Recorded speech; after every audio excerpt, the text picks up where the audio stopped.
When my husband said his mistress meant more to him than our children, I made him show everyone what that really meant. I'd been married to Marcus for 13 years, and we had 2 kids, Emma, who was 11, and Tyler, who was 8. Everything seemed pretty normal, you know. We lived in a nice neighborhood in Mississauga, had our routines, did the school pickup thing, went to hockey practice. Your typical Canadian family life. Then Marcus started this thing where every Tuesday night he'd say he had these late meetings at the office. Said his company was doing some big restructuring project and they needed everyone staying until like 11 p.m. every week. I didn't really question it because Marcus had always been ambitious about climbing the corporate ladder. Wanted that VP position so bad. He'd come home smelling different though. Not his usual coffee and office smell, but this floral perfume scent. When I asked about it, he said the new cleaning service at work used some fancy products. Made sense, I guess. I tried not to be that suspicious wife, you know. Then one afternoon, Emma mentioned something weird. She said, "Mom, why did Dad pick up Miss Jen from our school last Thursday?" Miss Jen was the new music teacher who'd just transferred from Vancouver. Emma said they were laughing a lot in the car and seemed really friendly. When I brought it up to Marcus that night, he got all defensive. Said her car broke down and he was just being a good Samaritan, helping out a colleague. Made me feel like I was being paranoid and controlling for even asking. The Tuesday meetings kept going for about 4 months. Then Marcus added Saturday morning networking brunches and Sunday afternoon client golf games at the Meadowvale course. Tyler started asking why Daddy never came to his hockey games anymore. Marcus told him, "Buddy, I'm working hard to pay for those expensive hockey fees. Someone's got to make the money, right?" That stung, but I let it slide. Kept telling myself he was just stressed about work. One Tuesday evening, I decided to surprise Marcus at his office with some Swiss chalet for dinner since he'd be there so late. I drove all the way to his building in downtown Toronto, walked into the lobby with the takeout bags, and the security guard looked confused. He said, "Mrs. Peterson, Mr. Peterson left at 5:30 like he always does. There's no meetings on Tuesdays here." I just stood there holding those bags of chicken, feeling like the floor was disappearing under me.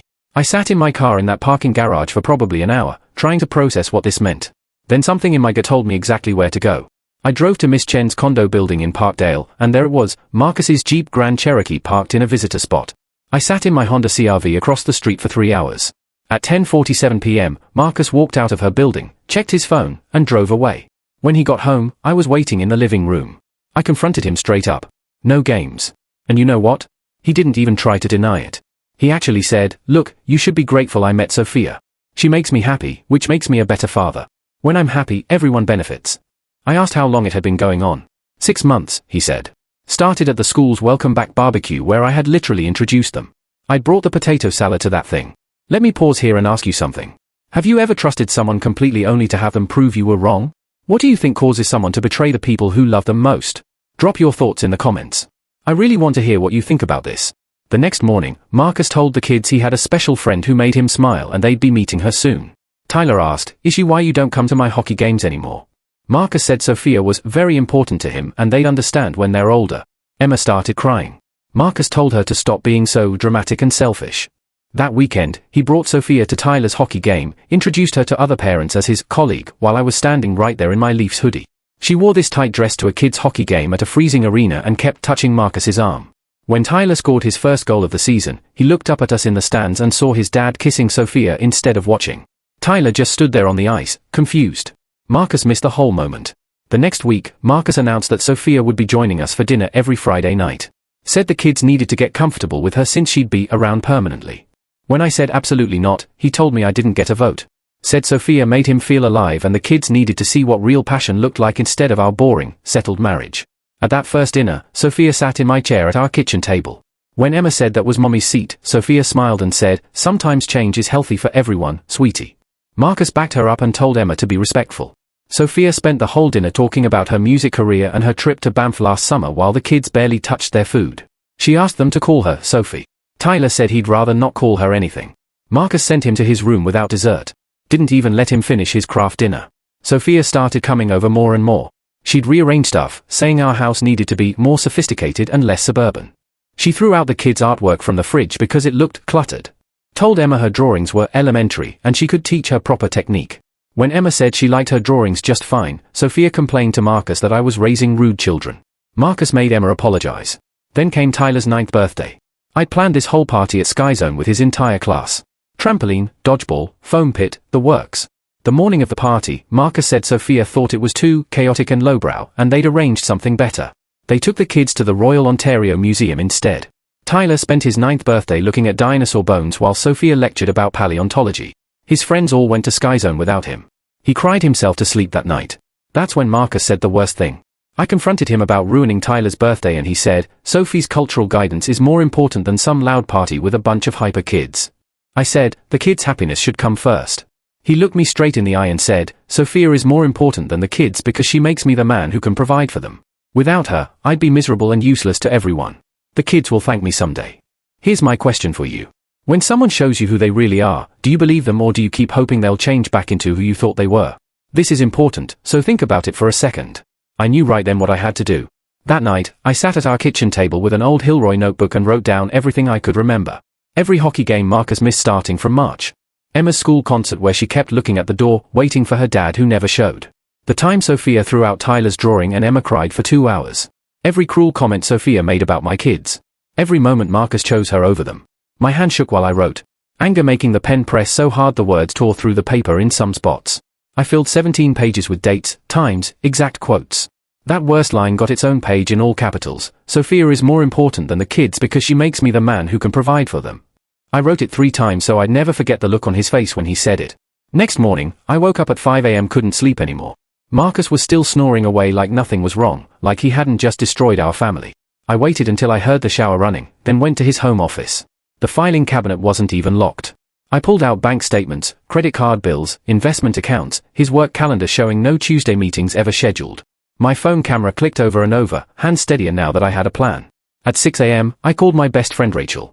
We'd been tight since university, went to Weston together. She answered on the second ring, voice thick with sleep. I asked if the kids and I could crash at her place in Oakville for a few days while I figured things out. She didn't ask questions, didn't hesitate, just told me to pack bags and come over right away. That made me cry. Standing in my kitchen at 6 o'clock in the morning because someone actually cared about protecting my kids. I packed 3 bags fast, clothes, toothbrushes, Emma's art supplies, Tyler's hockey stick, stuff that would make them feel safe. Marcus came downstairs at 7:30, hair still wet, checking his phone before he even looked at me. I told him calmly that the kids and I were spending the week at Rachel's because we needed space. He barely glanced up from his screen. That's fine. I've got plans with Sophie anyway. Like I just told him we were going to Costco instead of leaving him. At Rachel's house in Oakville, I set the kids up with Disney Plus in her living room while I sat at her kitchen table and Googled divorce lawyers. Read reviews for 3 hours. Compared rates. Took notes. Found one named Jennifer Walsh, who specialized in custody cases and had amazing reviews about protecting kids from toxic situations. Monday morning, I drove to Jennifer's office in Burlington. She was this tall woman with gray hair and sharp eyes that looked right through you. She told me to start from the beginning. I talked for 50 minutes straight while she took notes. When I finished, she put her pen down, looked me dead in the eye, and said, "We're going to protect your children." I almost cried again. Jennifer explained that Marcus's own words about Sophia being more important than his kids would destroy him in family court. She said, "Judges in Ontario hate parents who put their affairs above their children, especially when there's proof of the mistress being cruel to the kids." She told me we needed to be smart and strategic, gather more evidence while pretending to try to work things out. She said, "Judges like parents who attempt reconciliation, even when it's obviously over. We play the game properly." I hired her right there. Wrote a check from my personal account that Marcus didn't know about. Money I'd been saving from my part-time job at the Chapters bookstore. We made a plan. Document everything from now on. Get the kids into therapy so a professional could assess the damage. Wait for Marcus to keep choosing Sophia over the kids, because he would. Jennifer said that last part with complete certainty. That afternoon, I picked up the kids early and took them for Timbits. We sat in the Tim Hortons parking lot, them with their Boston creams, me with nothing because my stomach was too tight. I explained gently that Mommy and Daddy were having serious problems and we might not all live together soon. Emma asked, "Is it because of Miss Chen?" I said, "Yes." She looked relieved instead of sad, her whole face relaxing. That broke my heart worse than anything Marcus had done. Tyler asked if he'd still have to see Sophia if we didn't live with Daddy anymore. I promised him I would do everything in my power to protect both of them.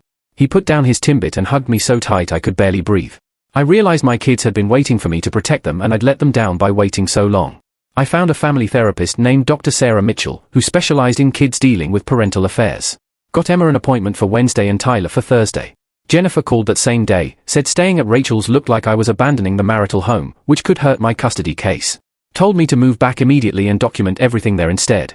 I didn't want to go back, but I understood the strategy. We packed up and went home. Marcus's Jeep was in the driveway at 3 p.m. on a Tuesday, which surprised me. The kids went to their rooms, and Marcus barely acknowledged us.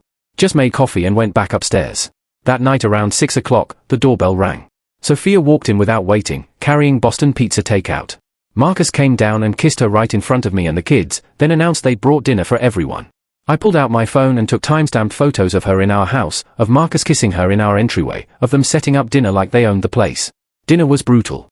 Sophia watched how Emma ate, making little faces. Halfway through, she said Emma needed to work on her table manners, that she held her fork wrong and chewed too loudly. Said my 11-year-old needed etiquette lessons. Marcus jumped in, agreeing with everything. Told Emma that Sophia was trying to help her become more refined, that she should be grateful. Emma's face crumbled, tears filling her eyes. She was trying so hard not to let fall. I smiled politely, said something neutral, and made mental notes of every word for Jennifer. After dinner, once the kids were in bed, I went downstairs. Marcus was on the couch with Sophia curled up next to him. I told him clearly that Sophia wasn't welcome in our home anymore until we'd worked through our marriage problems. He laughed. Actually laughed. Said there was nothing to work through because he was happy with Sophia and I needed to accept that she was part of our lives now. I had my phone in my pocket recording everything. Let him talk. Let him say it all. Then I went upstairs and emailed the audio to Jennifer. Next day, I played the recording for Jennifer in her office. When it finished, she smiled. Not a happy smile, but a satisfied one. Said Marcus was building our case for us. Wednesday, I took Emma to Dr. Mitchell's office. After the session, Dr. Mitchell told me Emma had opened up about feeling replaced by Sophia, how her dad didn't pay attention to her anymore. How? Sophia threw away her artwork and criticized everything. Said the emotional neglect was clear and she'd document everything carefully. Thursday, I brought Tyler.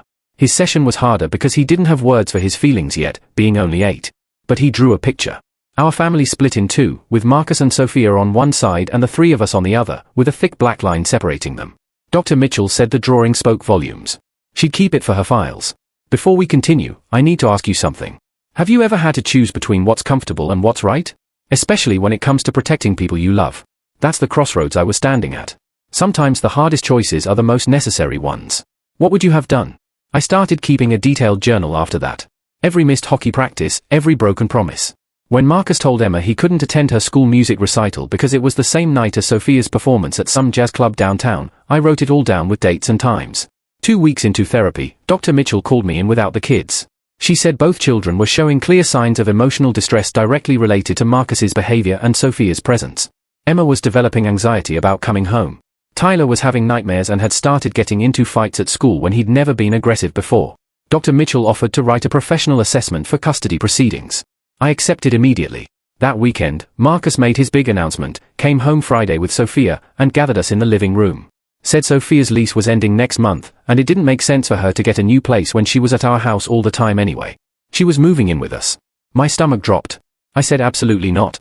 Marcus said I didn't get to control his life anymore, that this was his house, too. I called Jennifer immediately. She said this was actually good for our case. Showed Marcus prioritizing his mistress over his children's emotional well-being in their own home. Told me to document my objection clearly and let him proceed while we prepared to file. That night, I sat the kids down, told them about Sophia moving in. Emma's face crumpled, and Tyler just stared at the table. I promised them we'd have our own place soon, just the three of us. Saturday morning, I started looking at rental houses online. Found a small 3-bedroom place just 5 blocks from their school in Streetsville. Called the landlord, saw it that afternoon, applied right there, and put down a deposit from my savings. Tuesday morning, Sophia showed up with suitcases and boxes. Didn't knock, just used her key. She took over the guest room, then started rearranging the living room furniture, took down the kids' artwork, and threw it in the garbage. Hung her own abstract paintings instead. When Emma came home and saw her butterfly drawing in the trash, she started crying. Sophia said the house needed to look more mature now. I pulled the drawings out after Sophia went upstairs and hid them in my closet. Thursday, Tyler came home with red eyes. Some kids at school had been teasing him about his dad having a girlfriend. Their parents had been gossiping about seeing Marcus and Sophia around town. The kids called our family weird, asked if I knew my husband had a new wife. Tyler pushed one of them during recess. When I told Marcus, he barely looked up from his phone, said kids are mean sometimes, and Tyler needed to toughen up. Tyler ran to his room crying. Marcus shrugged and went to find Sophia. I documented everything and sent it to Jennifer. She responded, saying this was proof that Marcus's public affair was damaging the kids' social lives and emotional health. Saturday, Sophia announced she wanted to give Emma a music lesson. Emma locked herself in her room. Sophia got upset and told Marcus. He went upstairs and grounded Emma from her art supplies for a week for being disrespectful. I recorded the whole thing on my phone. Monday, Dr. Mitchell told me both kids were showing severe anxiety and depression. She'd write a detailed assessment for court and was willing to testify if needed. I started picking up extra shifts at chapters. Rachel came over late at night and we packed boxes quietly, moving stuff gradually to the rental house. We set up the kids' rooms first so they'd have familiar things waiting. Marcus never noticed because he was too busy with Sophia. Friday night, Sophia hosted a dinner party at our house for her music teacher friends. Sent invitations without asking me. 6 people showed up. She introduced Marcus as her partner while I was standing right there. The guests looked uncomfortable. One of Sophia's friends found me in the kitchen. Said she was sorry about what I was going through. Said Sophia had always been selfish, even back when they were roommates in Vancouver. Mentioned that Sophia had gone after her boyfriend once, too. She gave me her phone number, said to call if I needed a witness statement, said someone needed to stand up for those kids. 3 days later, Tyler's hockey coach called, said I needed to come to the rink right away. When I got there, Tyler was crying on the bench. The coach explained, Tyler saw Marcus's Jeep pull into the parking lot during warm-ups and got excited, ran toward it, but Marcus was just dropping Sophia at the Good Life next door and didn't even look at the ice. Drove away without acknowledging Tyler. The coach said he'd noticed major changes in Tyler over the past months. Used to be the most enthusiastic kid on the team, now barely participated and seemed sad all the time. Offered to write a statement about Tyler's declining performance and emotional state. I thanked him with tears in my eyes. Next morning, I met with Jennifer, spread everything across her conference room table. Dr. Mitchell's psychological assessments, the coach's statement, my documentation, the recording, photos, everything. Jennifer reviewed it all carefully. When she finished, she sat back and said, we have a really strong case for primary custody with limited supervised visitation. The combination of professional assessments, witness statements, recorded admissions, and documented neglect created a picture family court judges take very seriously. She started drafting divorce papers right there. Said she'd file this week and have Marcus served. Friday morning, Marcus left for work. I took the kids to school, hugging them extra tight, then drove home and loaded the last boxes with Rachel's help. We moved everything out, beds, dressers, kitchen stuff, all of it. I left the divorce papers on the kitchen counter with a note saying we were done and he could contact me only through Jennifer. Changed my phone number immediately. Gave the new one only to Jennifer, the school, and trusted friends. Jennifer called less than an hour after Marcus would have gotten home. Said he'd called furious, demanding to know where his kids were. Threatened to call the police for kidnapping. She told him calmly that his children were safe with their mother and he'd be served with official papers. I picked up the kids early. When I pulled into the driveway of our new house and told them this was our new home, Emma actually cried. Happy tears. Her room was set up exactly how she liked it, her saved artwork hanging on a bulletin board. Tyler found his room and noticed his hockey trophies on display. Asked if we could put his drawings back on the fridge now. I said, absolutely. That weekend, we stayed in pajamas until noon, watched movies on the couch, made pancakes, played board games that had been packed away because Sophia said they were childish, ordered pizza, and ate from the box. No Sophia criticizing, no Marcus ignoring them, no tension, just the 3 of us being comfortable and safe. The kids were noticeably calmer. Emma laughed at the movie. Tyler made jokes and didn't look sad when talking about hockey. Sunday afternoon, Tyler laughed, a real belly laugh. I realized I hadn't heard him laugh like that in months. Monday, Jennifer called. Marcus's lawyer demanded immediate visitation. Jennifer sent our complete evidence package along with Dr. Mitchell's recommendation that any visitation be supervised and Sophia must be absent. Marcus's lawyer went quiet for 3 days after receiving the package. Jennifer said he was realizing how bad Marcus's case looked. Tuesday morning, I got a text from a number I didn't recognize at first, my old number. It was from Sophia. She called me bitter. Said the kids would get over it, that I was selfish and they deserved to see real love. I screenshot it and sent it to Jennifer. She said it was perfect proof of Sophia's lack of concern for the children's well-being. That afternoon, I took both kids to their therapy session. Dr. Mitchell told me afterward that both kids were already showing improvement after just 1 week away from the toxic environment. Emma was drawing happy pictures again. Tyler was sleeping through the night. Wednesday, the school principal called me in for a meeting. She mentioned she'd had concerns about Sophia's boundary issues at school. Apparently, Sophia had been trying to insert herself into school events inappropriately, showing up at pickup when it wasn't her day, attending parent meetings uninvited. The principal offered to provide a statement about Sophia's inappropriate behavior and Marcus's absence from parent-teacher conferences and school events. She had documentation of every missed conference, every event Marcus didn't attend. I texted Jennifer immediately. She responded, this is exactly what we need. Thursday, Jennifer called. Marcus agreed to supervised visitation at a neutral location without Sophia present. First visit scheduled for Saturday at a family visitation center.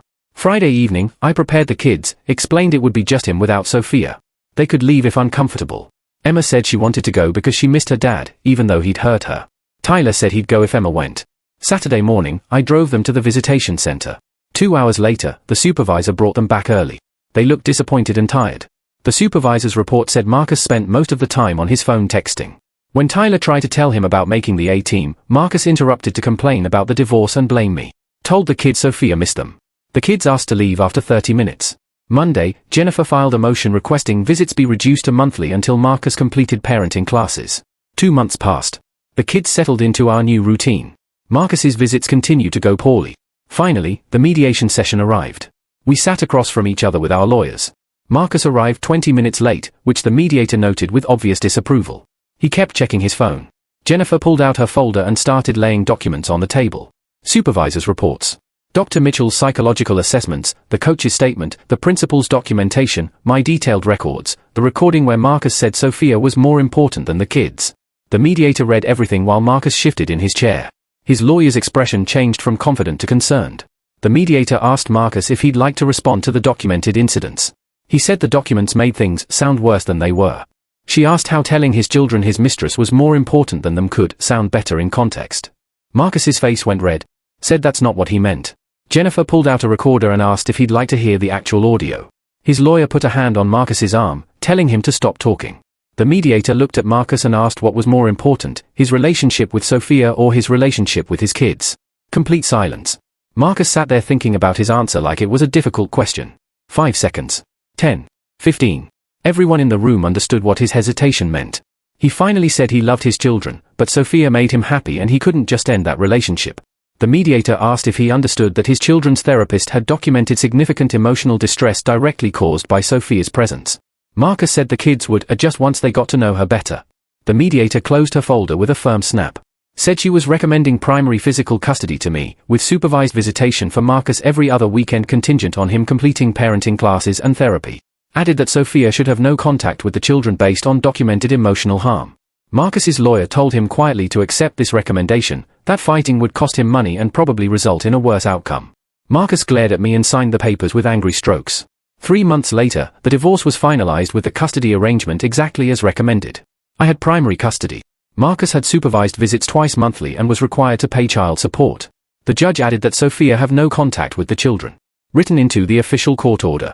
2 weeks later, Rachel called with gossip. Sophia had broken up with Marcus. Apparently, decided a man who lost his family for her, but then resented the consequences wasn't worth it.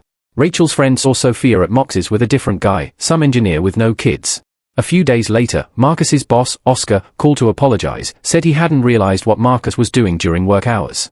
Mentioned Marcus's work performance had declined significantly, and there had been complaints about unprofessional behavior with Sophia at company events. For months after separation, both kids were doing so much better. Emma was creating art again, entered a school competition. Tyler made the travel hockey team, and played with genuine joy. They still had hard days missing their father, but the constant anxiety was gone. Dr. Mitchell said both kids were making excellent progress and showing real resilience. Marcus's supervised visits remained problematic. He cancelled frequently, showed up late, focused on his phone more than his children. The supervisor's reports documented his ongoing failure to prioritize time with them. 2 months later, my boss promoted me to senior manager with a 25% raise and better benefits. That weekend, I took Emma to Michael's and let her pick out professional quality art supplies. Tyler got new CCM skates and we signed him up for the elite hockey camp he'd wanted. We stopped at Dairy Queen and Rachel met us there. She said I was glowing now that the weight of that terrible marriage was off my shoulders. She was right. 6 months after the divorce was finalized, we were having breakfast on a Saturday when Emma said she was glad we left. Said now she could be herself without Sophia criticizing everything. Tyler nodded. Said he liked our house better because it felt like home. I looked at my kids in their pajamas with syrup on their faces. Completely relaxed and happy. They were genuinely okay for the first time since Sophia entered our lives. 3 weeks later, Jennifer called about paperwork from Marcus's lawyer. Marcus was requesting to reduce his visitation time because maintaining the current schedule was too difficult. The filing was full of excuses about work commitments and personal obligations. Nothing about what's best for the kids. The court hearing took 15 minutes. The judge reviewed the evidence, looked at Marcus with disapproval, and reduced visitation to monthly. When I told the kids that night, expecting sadness, they just nodded. Tyler asked if we could make popcorn and watch a movie. Their relief told me everything. We're building a good life now. The 3 of us have dinner together every night. No Sophia redecorating or throwing out their artwork. I help with homework while they tell me about their day without fear. We go to Tyler's hockey games and I'm the loudest parent in the stands. Emma's art is all over our fridge and walls, her drawings getting better as her confidence grows. On weekends, we do things we actually enjoy. The kids are healing slowly but surely, laughing more, relaxing into just being children again. I'm stronger than I ever thought possible, capable of providing for them and protecting them in ways I didn't know I had in me. We're finally free from someone who proved over and over that he never deserved us in the first place. So, here's my final question for all of you watching, and this is the big one. When you look at Marcus's choices throughout this story, do you see how every selfish decision had consequences that rippled out and hurt the people who depended on him most? That's karma right there. That's cause and effect playing out in real time. What lessons can we take from this? How do we make sure we're not the Marcus in someone else's story? Drop your thoughts in the comments. And if you made it this far, thank you for listening to my story. It helps to share. It helps to know I'm not alone. If this resonated with you, hit that like button and subscribe. And remember, your kids are watching everything you do. Make sure you're showing them what real love and integrity actually look like. Take care of yourselves out there, eh?